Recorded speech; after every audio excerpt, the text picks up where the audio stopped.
যেহেতু অগ্নি নির্বাপনের দৃষ্টিকোণ থেকে এবং দুর্ঘটনার দৃষ্টিকোণ থেকে এগুলো অবশ্যই আমাদের জন্য এগুলো ঝুঁকিপূর্ণ। চট্টগ্রামের জামালখানে অবস্থিত আম্বিয়া সেরিন নামের অ্যাপার্টমেন্ট ভবনের 108টি ফ্ল্যাটের বাসিন্দারা অগ্নি ঝুঁকিতে আছে বলে জানিয়েছে ফায়ার সার্ভিস।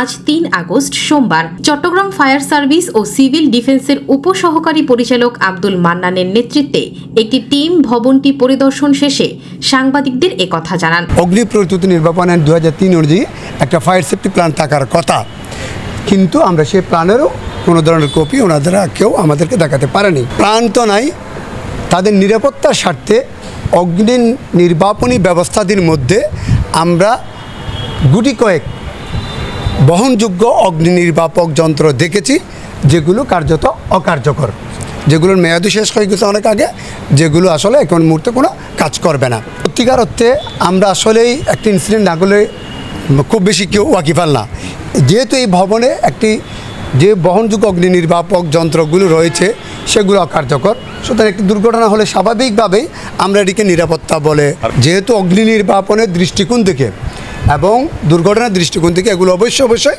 আমাদের জন্য এগুলো ঝুঁকিপূর্ণ। ভবনটি পরিদর্শনকালে অপর্যাপ্ত কিছু ফায়ার এক্সটিংগুইশার দেখা গেলেও সেগুলো 2022 সালে মেয়াদ উত্তীর্ণ হয়ে গেছে। এসব বিষয়ে ফ্ল্যাট মালিক সমিতির প্রতিষ্ঠাতা সাধারণ সম্পাদক ও বর্তমান সভাপতি মঈনুদ্দিনকে প্রশ্ন করা হলে তিনি কোনো সদুত্তর দিতে পারেনি। আমি কি ব্যক্তিগত সুবিধা নেওয়ার জন্য এখন 12 বছর ধরে আমি ফ্ল্যাটে আছি, আলাদা কি সমস্যা সুবিধা নেবো?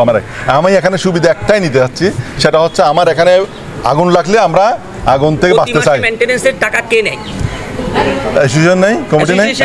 তাহলে আপনারা সামান্য ফায়ার এক্সটিংগুইশার গুলো ফিল আপ করতে পারেন। আমাদের ফান্ডে টাকা, এটা তো ওটা আমরা সার্ভিস যেটা খরচ করি ওটা নিচ্ছি টাকা, আমরা এক্সট্রা টাকা নিই না। আপনাদের কাছে কোনো টাকা নাই, এক্সট্রা ফান্ডে টাকা নাই দেখে আমরা করাতে পারতেছি না। এটা এগুলোর দাম 500 টাকা পড়ে, পাউডার গুলো 500 টাকা পড়ে না, 1000 টাকা বড় কথা না, কিন্তু আমাদের এখন যে 2022 সালে তো আমি ছিলাম না, আমি তো আছি, আমি দায়িত্বে আসছি 2 মাস।